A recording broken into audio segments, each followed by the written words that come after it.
പ്രഥമാധ്യാപകരുടെ ജില്ലാതല seminar Karnakiyamman higher secondary സ്കൂളിൽ വെച്ച് ഫെബ്രുവരി 7-ാം തീയതി പ്രബന്ധാവതരണങ്ങൾ, വിദഗ്ധ ക്ലാസ്, അക്കാദമിക ചർച്ചകൾ, പ്രതിഫലനങ്ങൾ എന്നിവ സെമിനാറിൽ അവതരിപ്പിച്ചു.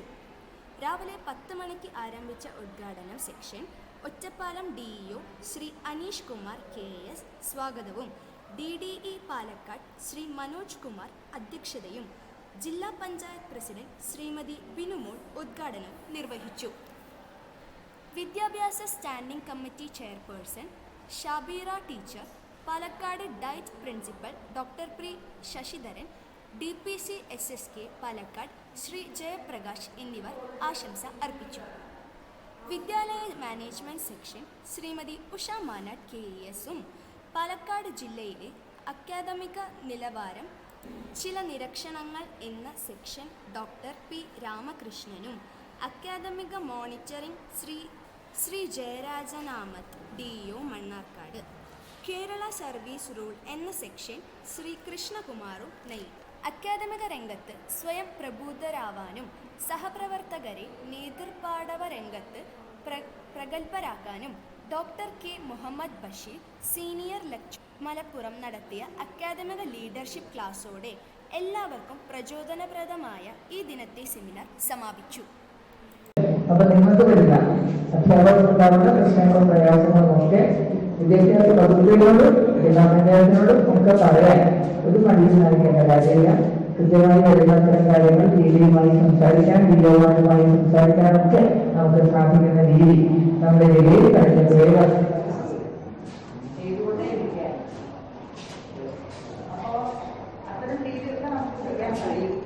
ഏറ്റവും നന്നായി ഈ വിദ്യാലയ വർഷത്തിൽ അടുത്തു വരുന്ന വർഷത്തിൽ നാം ചെയ്യേണ്ട കാര്യങ്ങളെക്കുറിച്ചാണ് ഇന്ന് ചർച്ച ചെയ്യുക തന്നെ കണ്ടാൽ ഈ വർഷത്തെ റിസൾട്ട് ഏറ്റവും നന്നായി മുന്നോട്ട് കൊണ്ടുപോകാൻ പാലക്കാട് ജില്ലയിൽ സാധിക്കണമെന്ന് ഓർമ്മപ്പെടുത്തിക്കൊണ്ട് ഇതിന്റെ ഔപചാരികമായി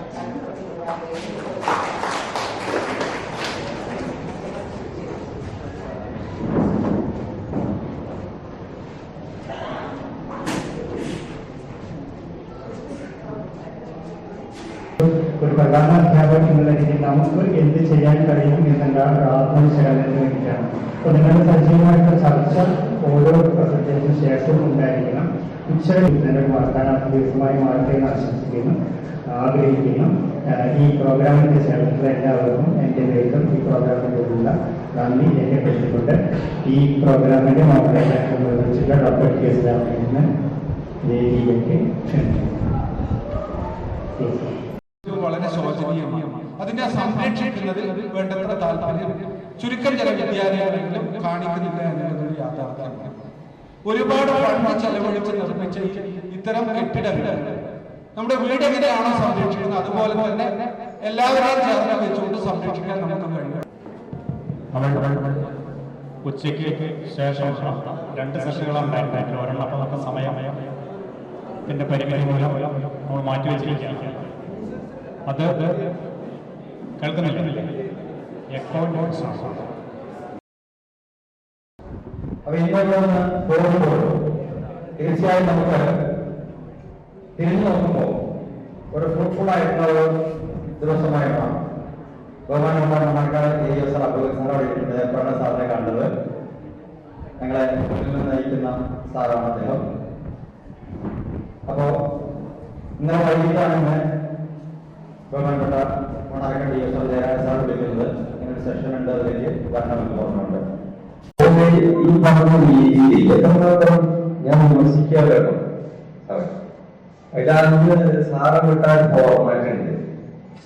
ഇത്രയൊക്കെ ഡീപ്പായിട്ട് നമ്മൾ ഇയാളെ വിലയിരുത്താൻ കഴിയുമോ എന്നാണ് എനിക്ക് ചോദിക്കുന്നത്. ഒന്നും സിനിമ ചെയ്തൂടെ? അതിന്റെ നല്ല മലയാളത്തിൽ പറഞ്ഞു കഴിഞ്ഞാൽ പറ്റില്ല. ഒരു ഇത്ര വലിയ സ്കൂളുകാർക്ക് ഗ്രഹിക്കാൻ പറ്റുള്ളൂ. മോണിറ്ററിംഗ് ഞങ്ങൾക്ക് സിമെന്റ് ട്രെയിനിങ് ഒക്കെ തന്നു. അതിന്റെ ഭാഗമായിട്ട് കുറെ കാര്യങ്ങളൊക്കെ നമുക്ക് മനസ്സിലാക്കിയെങ്കിലും അതിനോട് 100% നീതി പുലർത്താൻ പറ്റിയിട്ടില്ല എന്ന് തന്നെയാണ് എനിക്ക് പറയാനുള്ളത്. ഇപ്പൊ നേരത്തെ പറഞ്ഞ സാർ പറഞ്ഞ പോലെ തന്നെ 65ഓളം സ്റ്റാഫുള്ള സ്കൂൾ തന്നെയാണ്. അത് തമിഴ് മീഡിയം ഇൻക്ലൂഡിംഗ് ആണ്. അപ്പൊ അതുകൊണ്ട് തന്നെ പോയാലും നമുക്കിപ്പോ ഒരു ക്ലാസ് മോണിറ്ററിംഗ് ഞാൻ പോയിരിക്കാറുണ്ട്. ആ ഫോമാറ്റ് ഒക്കെ എടുത്ത് നമ്മളൊരു 5 മിനിറ്റ് ശ്രദ്ധിച്ചിരിക്കുമ്പോഴേക്കും നമുക്ക് എന്തെങ്കിലും വീടുകളിൽ പണി കിട്ടും. അപ്പോ മോണിറ്ററിങ് ചെയ്ത് വരികയാണെങ്കിലും ഒരു മാസത്തിൽ ഒരു പ്രാവശ്യം പോലും നമുക്ക് പറ്റില്ല. ഈ അക്കാഡമിക് ഇയറിലെ എല്ലാവരും ഒരു പ്രാവശ്യം കണ്ടു എന്നുള്ളത് മാത്രമാണ്. പക്ഷെ അത് എനിക്ക് പൂർണ്ണമാവില്ല. കാരണം ടീച്ചേഴ്സ് ട്രാൻസ്ഫർ ആയി പോയി വന്നുകൊണ്ടിരിക്കുന്ന സമയത്ത് നമുക്ക് ഒരു ടീച്ചറെ ഞാൻ എന്തെങ്കിലും പറയാനുള്ള ആവേശം ഉണ്ടോ? താല്പര്യം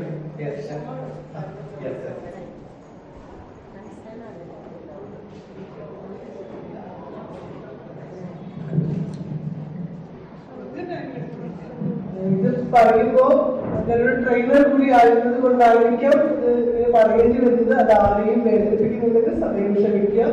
കാരണം ഒരുപാട് കാലങ്ങൾക്ക് മുമ്പൊക്കെ അധ്യാപകർ അതാണ് മോണിറ്ററിന്റെ ശരിക്കുള്ള കാര്യം.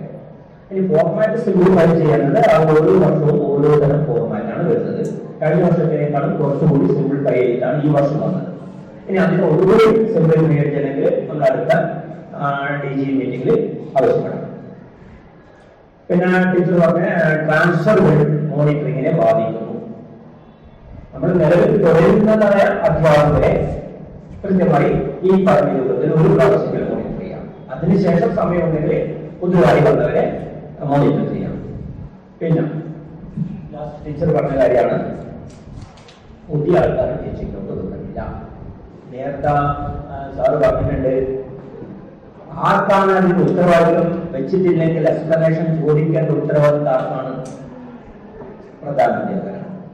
അപ്പൊ പുതിയ ആൾ ഡെയിലി അടക്കം വെക്കുന്നില്ലെങ്കിൽ അവരോട് നിങ്ങളെ പിരിച്ചുവിടാനുള്ള അധികാരം എനിക്കുണ്ട് എന്ന് പറയുകയാണ്.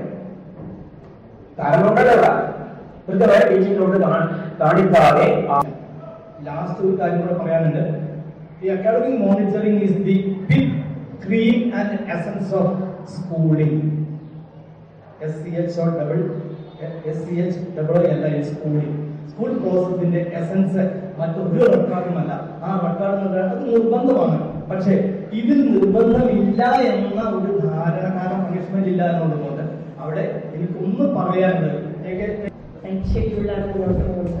ടീച്ചർ സൂചിപ്പിച്ച പോലെ പ്ലാനിങ് മോശമായതിന്റെ ഭാഗമായിട്ടാണോ നമ്മളിപ്പോൾ ലാൻഡ് ചെയ്യുന്നതെന്ന് അറിയില്ല. വാസ്തവത്തിൽ അക്കാഡമിക് മാനേജ്മെന്റ്, വിദ്യാലയ മാനേജ്മെന്റ് ആണ് വിഷയം.